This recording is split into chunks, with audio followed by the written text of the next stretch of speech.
Here I Anita आप सबका स्वागत करती हूँ आप सबके अपने channel biology blogs with Anita में। लास्ट के लेक्चर में हमने देखा था कि मेंडल्स ने 3 लॉ दिए थे, that is law of dominance, law of segregation जिसे हम प्योरिटी ऑफ गैमेट का लॉ भी कहते हैं।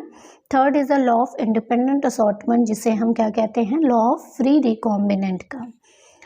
तो आज हम पढ़ेंगे उसी से related monohybrid and dihybrid cross के बारे में।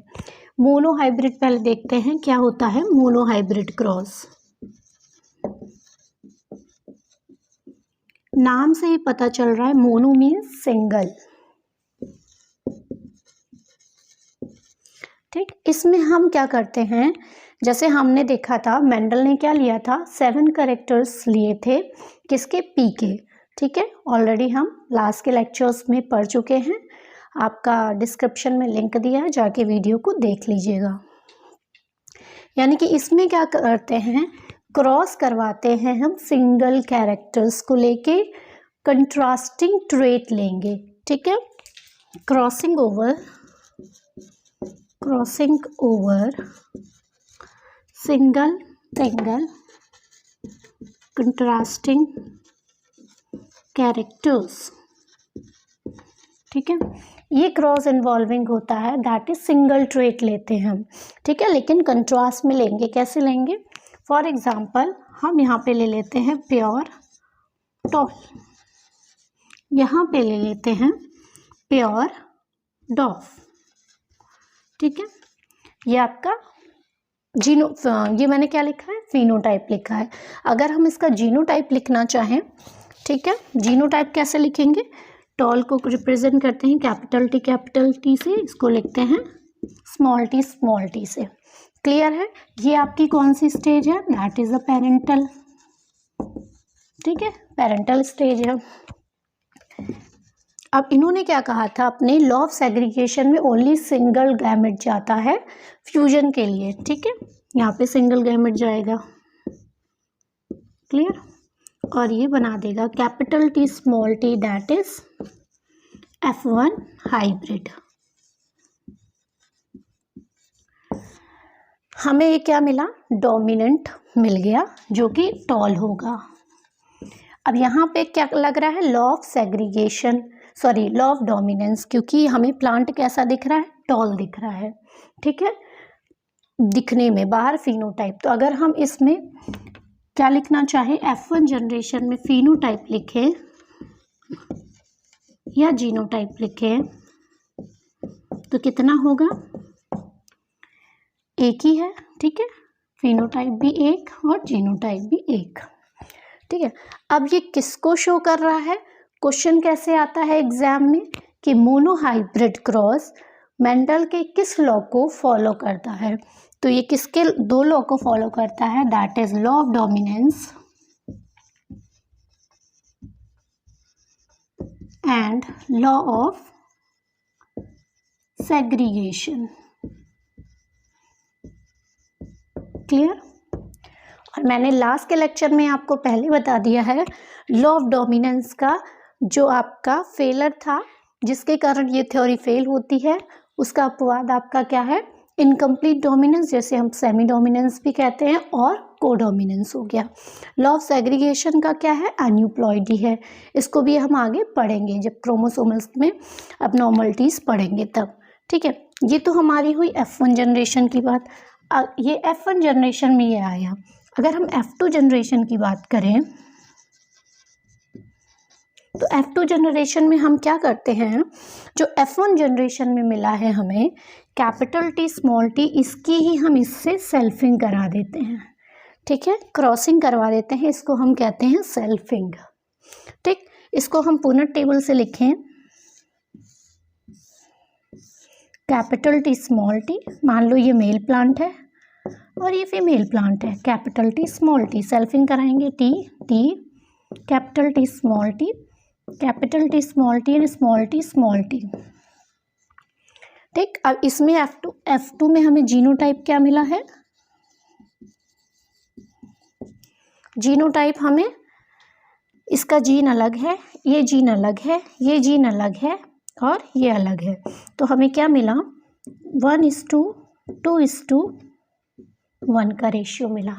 ठीक, अगर हम देखने में देखें तो कैसा दिख रहा है हमें ये प्लांट हमें टॉल दिख रहा है, ये भी टॉल दिखेगा, ये भी टॉल दिखेगा, लेकिन ये हमें डॉप दिखेगा। तो इसका फिनोटाइप क्या होगा? इसका फिनोटाइप हो जाएगा F2 का, यहाँ लिख देते हैं, फिनोटाइप क्या होगा? 3:1 का रेशियो। क्लियर? एग्जाम में क्वेश्चन क्या पूछता है कि मोनोहाइब्रिड का जीनोटाइप F2 जनरेशन में क्या होगा? डिफरेंट ऑप्शंस होते हैं। क्लियर? या फिनोटाइप क्या होगा? ठीक, या पूछ लेगा कि इनकी टॉल की प्रोबेबिलिटी कितनी होगी। तो टॉल की अगर हम प्रोबेबिलिटी पूछा जाए, ठीक है, अगर पूछा जाए क्वेश्चन में प्रोबेबिलिटी कि इसमें बताइए फिनोटाइप में टॉल की प्रोबेबिलिटी कितनी होगी, तो टॉल कितने दिख रहे हैं? 1 2 3 कितने में से टोटल कितने हैं? 4। तो ये प्रोबेबिलिटी हो गई 3/4। क्लियर है? अगेन देख लो, मोनोहाइब्रिड क्रॉस में क्या करते हैं हम?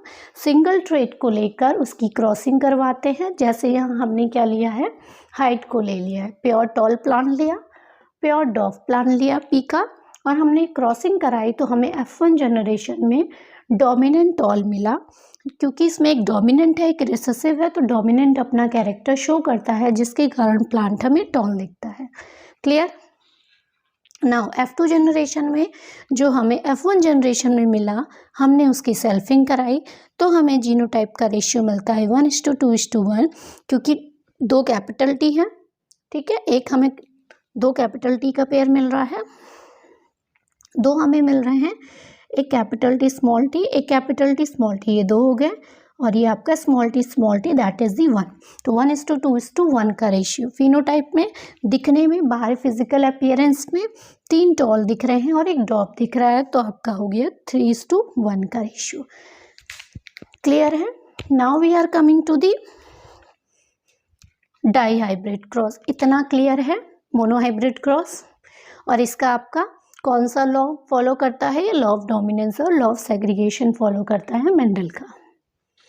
अब हम आते हैं डाई हाइब्रिड क्रॉस में।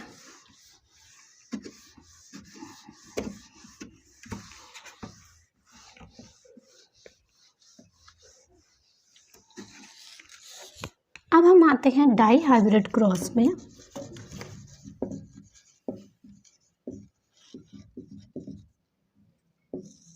क्लियर? जैसे मोनो का मतलब सिंगल था, डाई का मतलब क्या हो जाएगा? 2 ट्रेड्स में क्रॉस इन्वॉल्विंग 2 ट्रेड्स। ठीक है, और कैसे? कंट्रास्टिंग होने चाहिए। इसमें मैंने लास्ट में छोड़ा था कि जो लॉ ऑफ इंडिपेंडेंट असॉर्टमेंट है वो क्या करता है, उसका एक्सेप्शन क्या है? लिंकेज है। लिंकेज उसका अपवाद है। ठीक है, तो मैंने बोला था कि यहाँ पे समझाऊंगी, क्योंकि ये जो हमारा लॉ ऑफ, ये फॉलो करता है किसको? लॉ ऑफ इंडिपेंडेंट असॉर्टमेंट को। क्लियर? तो क्वेश्चन आएगा कि लॉ ऑफ डोमिनेंस कौन से क्रॉस में आता है? मोनोहाइब्रिड क्रॉस में। लॉ ऑफ इंडिपेंडेंट असॉर्टमेंट किस में आता है? That is dihybrid cross में। कैसे आता है अभी बताऊंगी। ठीक है, लॉ ऑफ सेग्रीगेशन किस में आता है? वो भी आपका मोनोहाइब्रिड में आता है। तो यहाँ पे क्या करते हैं डाई हाइब्रिड क्रॉस में? डाई हाइब्रिड क्रॉस में हम 2 कैरेक्टर्स लेते हैं। मेंडल ने कैरेक्टर्स लिए थे पी में, वो लिया था आपका सीड का शेप एंड सीड कलर। ठीक है, सीड के शेप में एक डोमिनेंट था, एक रिसेसिव होता है ना? एक डोमिनेंट कैरेक्टर था, एक रिसेसिव था। सेम हेयर कलर में भी था, एक डोमिनेंट था। लिस्ट आपकी ऑलरेडी डिस्क्रिप्शन लिंक में पड़ी हुई है, पहले वीडियो में मैंने ये करवाया है, जाकर देख लीजिएगा। ये रिसेसिव है। ठीक, डोमिनेंट में क्या आ जाता है? डोमिनेंट में अगर शेप की बात करें तो राउंड आ जाएगा। है। और रिसेसिव में बात करें किसकी, इसमें क्या आ जाता है, राउंड में रिंकल्ड आ जाता है। क्लियर। और डोमिनेंट में इसमें क्या आता है, कलर में सीड का कलर आपका येलो और ये आ जाता है ग्रीन। राउंड को कैसे रिप्रेजेंट करेंगे, कैपिटल आर से। ठीक है, ये हो जाएगा स्मॉल आर, येलो का कैपिटल वाई, स्मॉल वाई।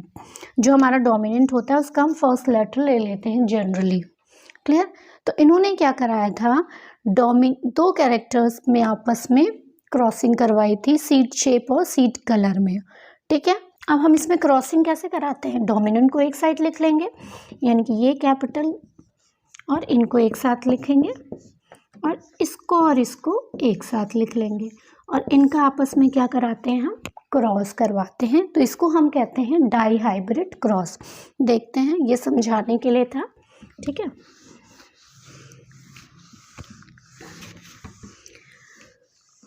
अब हम अगर देखें डाई हाइब्रिड क्रॉस में इन्होंने क्या लिया, राउंड येलो, ये डोमिनेंट लिया और राउंड का रिंकल्ड रिसेसिव हो गया और येलो का हो गया आपका ग्रीन। ठीक, कैपिटल आर, कैपिटल वाई, इसका हो जाएगा स्मॉल आर। ठीक, ये आपके पेरेंटल स्टेज थी। ठीक है, इसमें इन्होंने क्या लिया, राउंड और येलो लिया, ग्रीन और रिंकल लिया।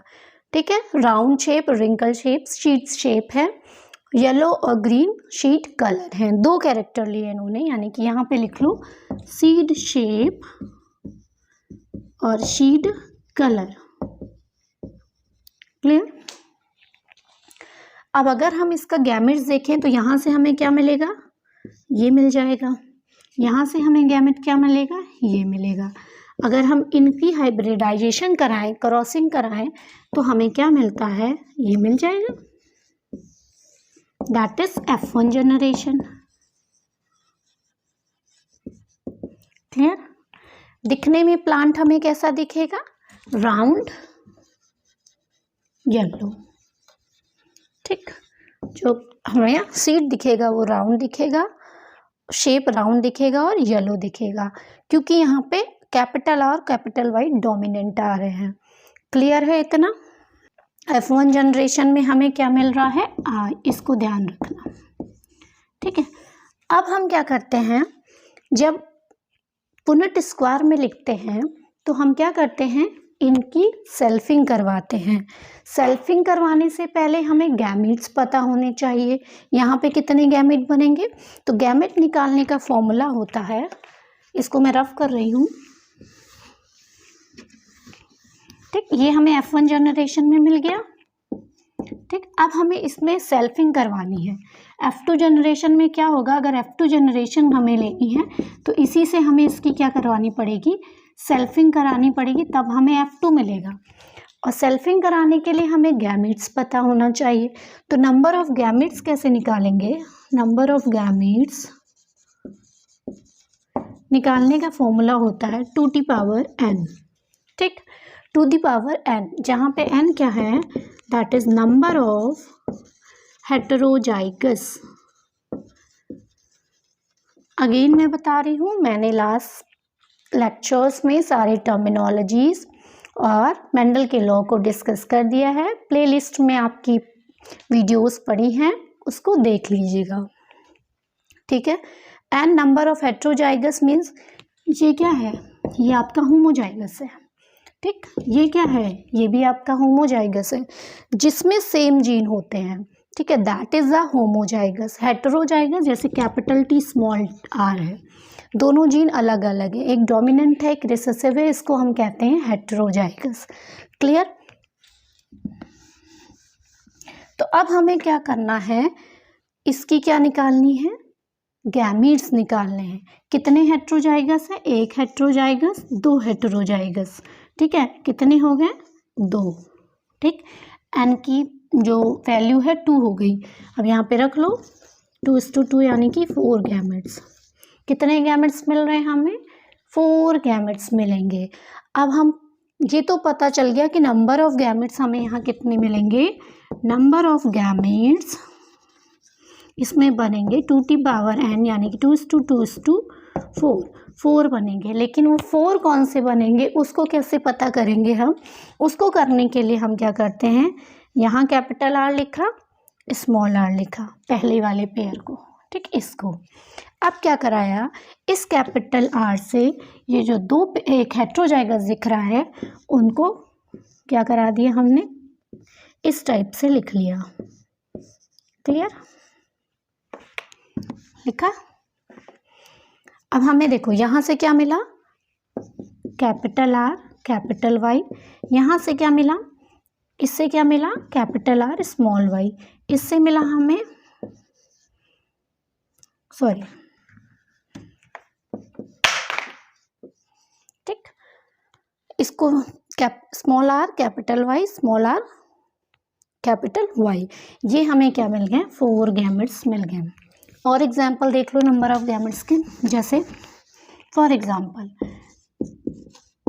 इसका निकालना है हमें, ठीक है, इसमें हमको नंबर ऑफ गैमेट्स निकालने हैं। कैसे निकालेंगे, फॉर्मूला होता है 2n, ठीक है।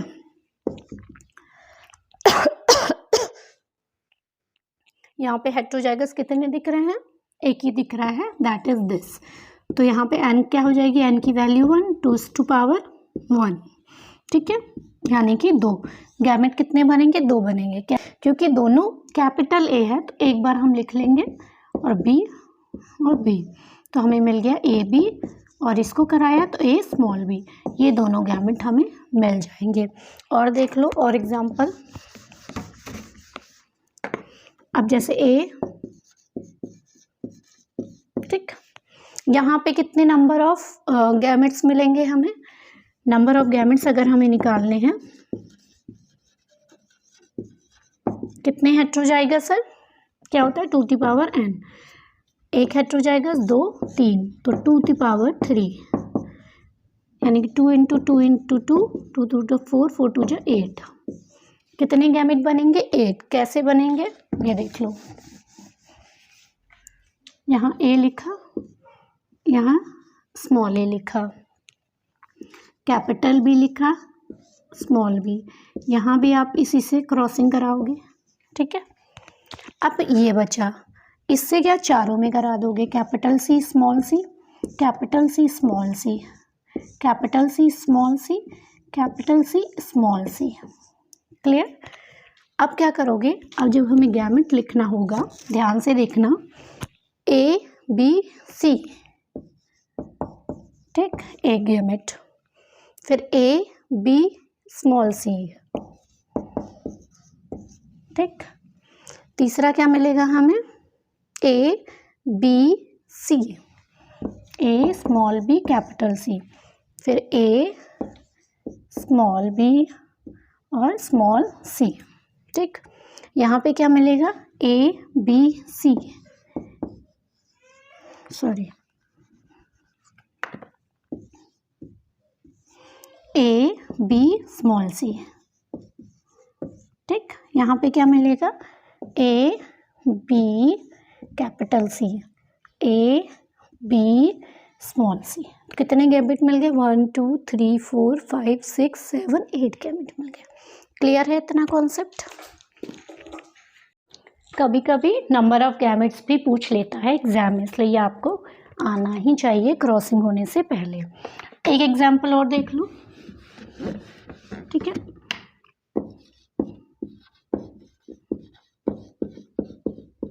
ठीक, इसमें कितने नंबर ऑफ गैमेट्स मिलेंगे हमें, ठीक है, 2n होती है, कितने मिलेंगे, एक हेट्रोजाइगस, 2 हेट्रोजाइगस, 3 हेट्रोजाइगस, ये दोनों कैपिटल में है यानी कि होमोजाइगस है, तो यहाँ 2^3 यानी कि 8, ये भी 8 होगा।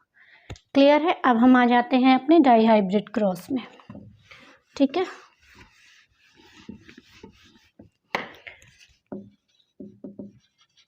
डाईहाइब्रिड में क्या हो रहा था, कैपिटल R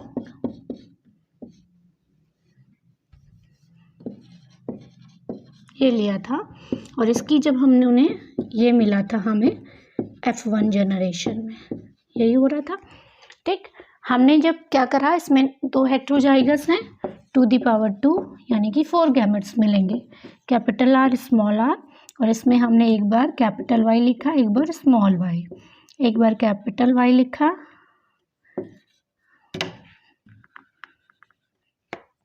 और एक बार small y, capital R capital Y, capital R small y, small r capital Y और स्मॉल r कैपिटल Y। ठीक है, अब हम इसकी क्या करते हैं, F2 जनरेशन में आते हैं। ठीक, F2 जनरेशन निकालने के लिए पुनेट स्क्वायर किसने दिया था, ये RC पुनेट ने दिया था, ये मेंडल ने नहीं दिया था। ठीक है, इसका सिग्निफिकेंस किसने दिया था, पुनेट स्क्वायर, वैज्ञानिक थे आपके RC पुनेट। ठीक है, इन्होंने दिया था, ब्रिटिश थे ये। ठीक, क्यों दिया था, ताकि जो जीनोटाइप है, जीनोटाइप का ग्राफिकल रिप्रेजेंटेशन हो सके। अगर पूछ लिया जाता है पुनेट स्क्वायर का सिग्निफिकेंस क्या है, तो that is a graphical representation of genotype. Significance क्या है,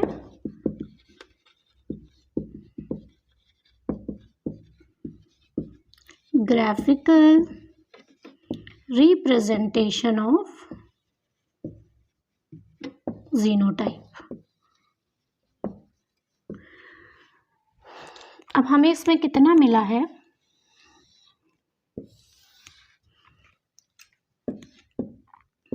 यहाँ पे मेल मान लो, यहाँ फीमेल मान लो। ठीक है, कैपिटल R एक बार ऐसे लिख लो, ठीक, और एक बार ऐसे लिख लो।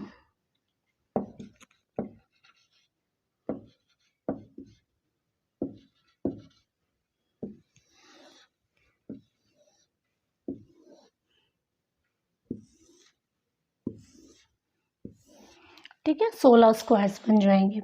अब हम इनका आपस में क्या करते हैं, क्रॉस करवाओ, तो हमें क्या मिलेगा, कैपिटल R कैपिटल R। ठीक है, फिर इसका इससे कराओगे,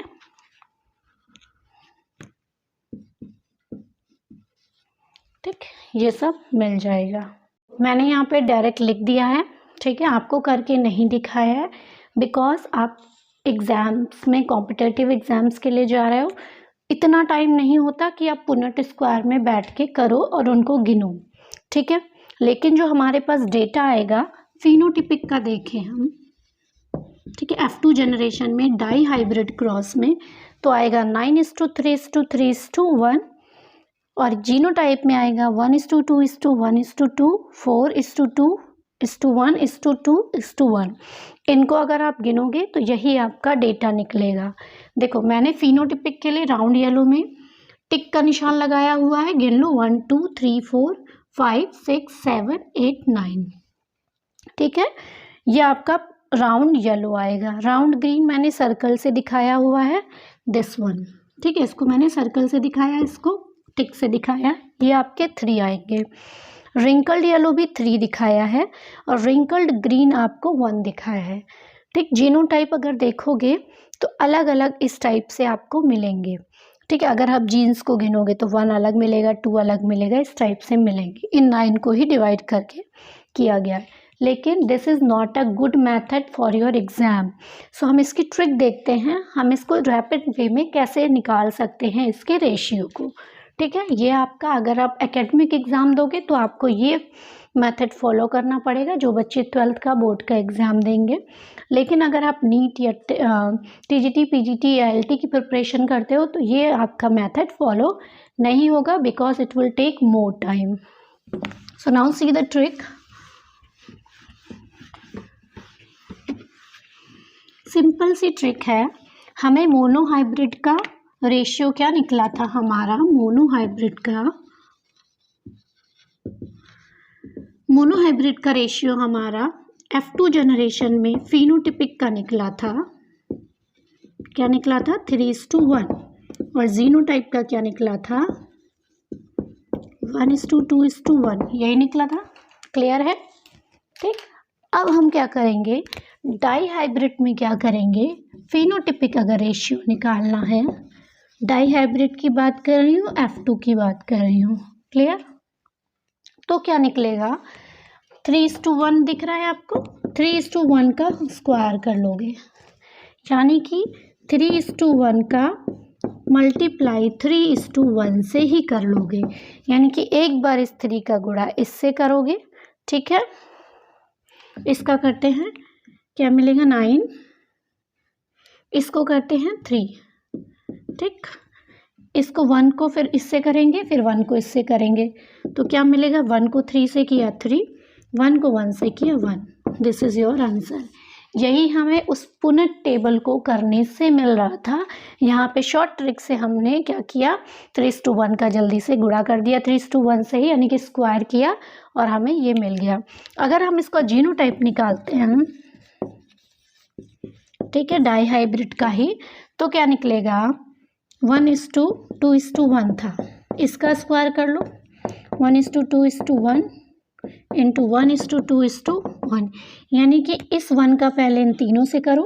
ठीक है, फिर इस 2 का इन तीनों से करो, 1 का, तो हमें क्या मिलेगा, करके देखते हैं। 1 का इन तीनों से किया 1:1 का 2 से 2:1। ठीक, अब इस 1 को हटा लो। ठीक है, अब हमें क्या करना है, ये 2 को देखना है, इस 2 का इन तीनों से करना है इधर वाले से, तो 2:4:2। अब इसको छुपा लो, बचा 1 को इससे कर लो, 1:2:1। ये रेशियो हमें क्या मिल गया, ये मिल गया हमें फिनोटाइप का रेशियो। ठीक है, एग्जाम में आपको मोनोहाइब्रिड का अगर याद है तो आप डाई हाइब्रिड का उसका स्क्वायर करके निकाल लोगे। ट्राई हाइब्रिड का भी पूछता है। ट्राई हाइब्रिड क्रॉस क्या होता है, उसमें हम 3 कैरेक्टरिस्टिक्स लेते हैं। ठीक है, और ये क्या होते हैं, और उसमें और लंबा रेशियो चला जाता है, उसका हम क्या कर लेंगे, क्यूब निकाल लेंगे। क्लियर है इतना? ठीक, अब क्वेश्चन आता है। ठीक है, ये तो आपका रेशियो अगर पूछेगा तो बात हो गई। अगर आपसे क्वेश्चन में क्या पूछा जाता है कि आप बताओ इसमें डाई हाइब्रिड क्रॉस में कितने राउंड और रिंकल्ड निकलेंगे। ठीक है, तो इसको निकालने की क्या ट्रिक है, आपको ये जीनोटाइप इससे पता चल गया। ठीक है, उसको निकालने के लिए हमें अगर प्रोबेबिलिटी पूछ ली जाए कि राउंड येलो की प्रोबेबिलिटी कितनी है, ठीक है, या राउंड रिंकल की प्रोबेबिलिटी कितनी है, या रिंकल्ड येलो की प्रोबेबिलिटी कितनी है, तो उसको निकालने के लिए हम क्या करते हैं, यहाँ लिख लो 1, इस रेशियो को लिख लेंगे। ठीक, ट्रिक को ध्यान देना, क्या करेंगे, कैपिटल आर 3 बार लिख लेंगे। ठीक, फिर एक कैपिटल आर स्मॉल आर 3 बार लिख लेंगे ये। ठीक,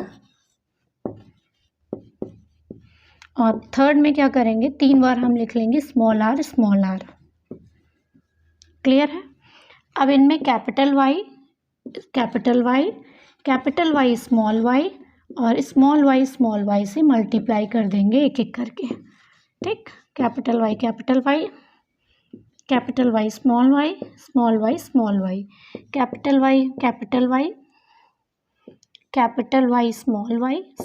स्मॉल वाई। तो हमें अब क्या मिलेगा, ये देख लो क्या मिल रहा है हमें यहाँ पे, कैपिटल आर कैपिटल वाई क्या मिल रहा है, capital R Y small Y, capital R small Y, capital R small R, capital Y, capital R, इनको आपस में गुणा कर देंगे, है ना, मल्टीप्लाई कर देंगे, तो हमें ये मिल जाएगा।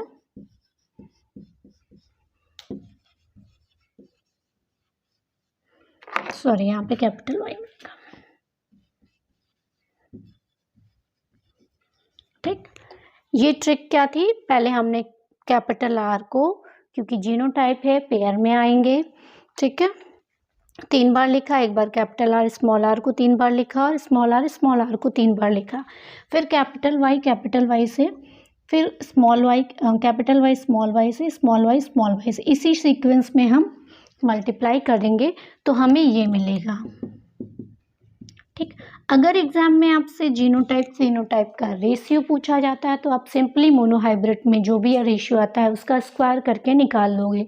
लेकिन अगर प्रोबेबिलिटी पूछी जाती है, मान लो पूछ लिया राउंड येलो, ठीक, इसकी प्रोबेबिलिटी डाई हाइब्रिड क्रॉस में क्या होगी। ठीक है, नीट में जनरली इस टाइप के क्वेश्चन पूछता है। ठीक, कभी कभी टीजीटी पीजीटी में भी आ जाता है। लेट्स सी, अगर हमें राउंड येलो की प्रोबेबिलिटी पूछी है, राउंड येलो कौन कौन से हो सकते हैं इसमें, सी है, ये होगा राउंड येलो, ये भी राउंड येलो होगा, ये भी राउंड येलो होगा, ठीक, ये भी राउंड येलो होगा, जो जो डोमिनेंट दिख रहा है आपको, और ठीक इतने होंगे।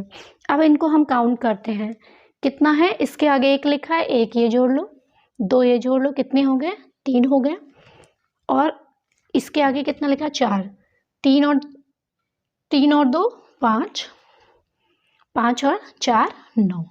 तो राउंड येलो की प्रोबेबिलिटी 9 नहीं लिखना है, कितने में से, 16 में से, इनको जोड़ोगे 16 आएगा। ठीक, 16 में से, तो इसकी प्रोबेबिलिटी हो गई।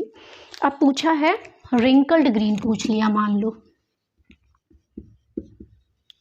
रिंकल्ड ग्रीन की प्रोबेबिलिटी कितनी होगी।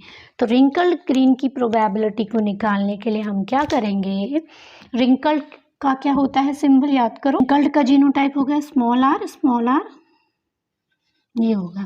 ठीक, कहीं भी ये दिख जाए आपको रिसेसिव मिल जाए, है ना, रिंकल्ड ग्रीन, तो आपका क्या हो जाएगा, ये हो जाएगा आपका रिंकल्ड ग्रीन। केवल एक ही हमें रिंकल्ड ग्रीन मिलेगा, दिस इज दिस।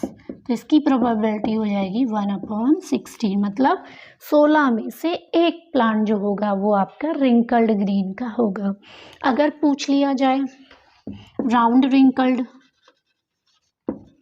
इसकी प्रोबेबिलिटी कितनी होगी। ठीक, इसकी प्रोबेबिलिटी देख लें, अगर हम राउंड में क्या आएगा, इसको हम रेड से दिखा देते हैं, राउंड और रिंकल्ड, ये देखो दोनों रिंकल्ड मतलब ये है ना, ये होना चाहिए, या ये भी हो सकता है रिंकल्ड में। ठीक, तो ये हो गया, ये भी आपका रिंकल्ड होगा। ठीक, कितने हो गए, दो आपके ये हो गए, एक ये हो गया, 3 हो गया, है ना, तो 3/16 इसकी प्रोबेबिलिटी हो गई। ठीक है, एग्जाम में आपको इसी ट्रिक से करना है। इसको निकालने के लिए हमने क्या किया, 1:2:1 का मोनोहाइब्रिड के जीनोटाइप का जो रेशियो मिला था उसको हमने स्क्वायर किया और ये मिला। फिर इसमें हमने ये ट्रिक देखी, ट्रिपल आर मतलब कैपिटल R 3 बार लिखा, कैपिटल R स्मॉल r 3 बार लिखा, स्मॉल r 3 बार में लिखा, फिर कैपिटल Y से, कैपिटल Y स्मॉल y से, इसी सीक्वेंस में हमने मल्टीप्लाई करवा दिया, तो हमें ये मिल गया। अगर पूछा जाता है प्रोबेबिलिटी किसी की कितनी है तो इस मेथड से हम निकालेंगे, और लेकिन आप ये काउंट करोगे तो उसके आगे नंबर ये जोड़ोगे। ठीक है, तो this is about the monohybrid, dihybrid. अगर ट्राई हाइब्रिड भी आता है, ठीक है, तो उसमें भी आप यही ट्रिक अपनाओगे। क्या करोगे, जो मोनोहाइब्रिड में है उसमें क्या करते हैं, 3 कंट्रास्टिंग कैरेक्टर लेते हैं, सिंपल है। ठीक है, मैंने क्या बोला था कि जो मेंडल का 3rd लॉ है, इसको मैं रफ कर रही हूँ। अब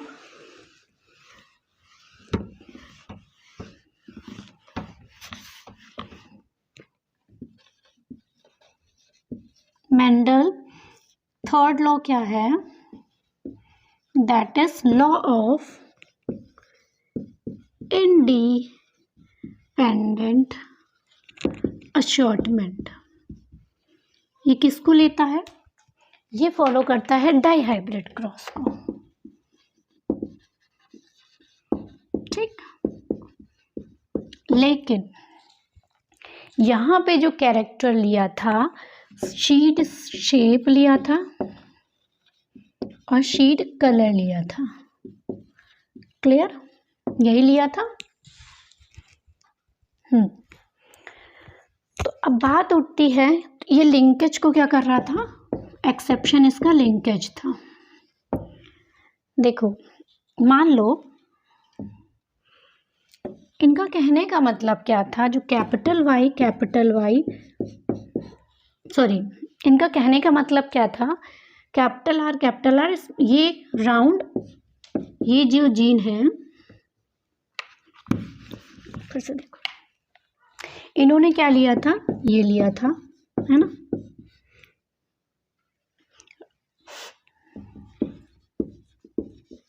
ठीक, राउंड, रिंकल्ड, येलो और ग्रीन लिया था।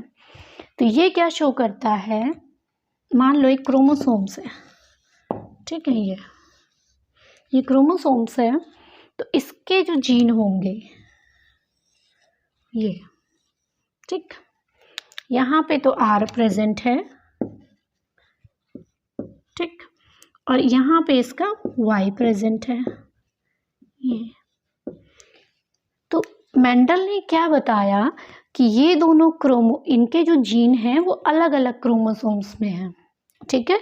इसका क्रोमोसोम देखो, आपने लिस्ट में पढ़ा होगा, ये क्रोमोसोम्स नंबर किस में है, ये 7th क्रोमोसोम्स में प्रेजेंट है ना, और ये आपका फर्स्ट क्रोमोसोम्स में प्रेजेंट है, ठीक, दोनों अलग अलग क्रोमोसोम्स में प्रेजेंट है, ठीक। लिंकेज में क्या होता है, कि लिंकेज में अगर कोई जीन, मान लो ये दोनों जीन अगर एक ही में प्रेजेंट होता है तो ये लॉ फॉलो नहीं होता है, तब इसे हम इंडिपेंडेंट असॉर्टमेंट नहीं कहेंगे।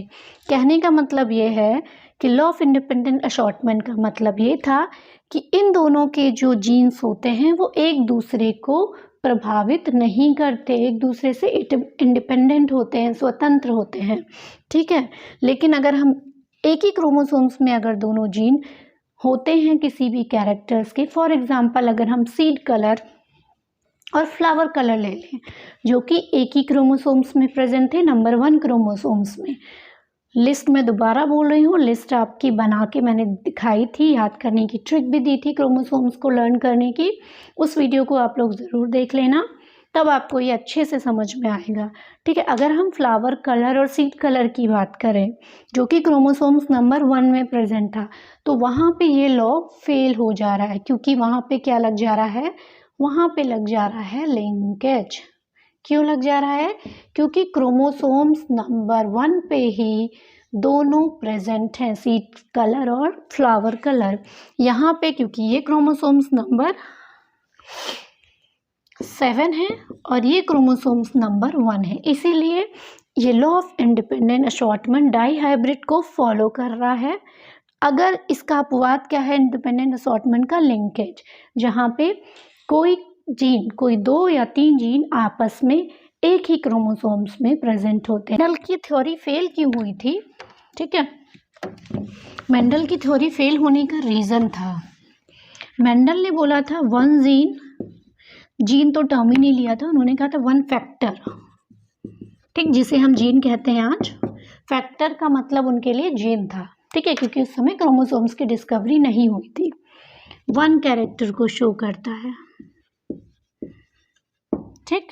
इन्होंने खुद ये बात बोली थी कि एक जीन केवल एक ही कैरेक्टर को शो करेगा, लेकिन ऐसा नहीं होता, एक जीन कई कैरेक्टर्स को शो कर सकता है, इसीलिए इनकी थ्योरी फेल हो गई थी, ठीक है। और क्या रीज़न था मेंडल की थ्योरी का फेल होने का, मेंडल मैथमेटिशियन का प्रयोग उन्होंने किस में कर दिया था, बायो में कर दिया था, अपनी स्टैटिस्टिक का प्रयोग।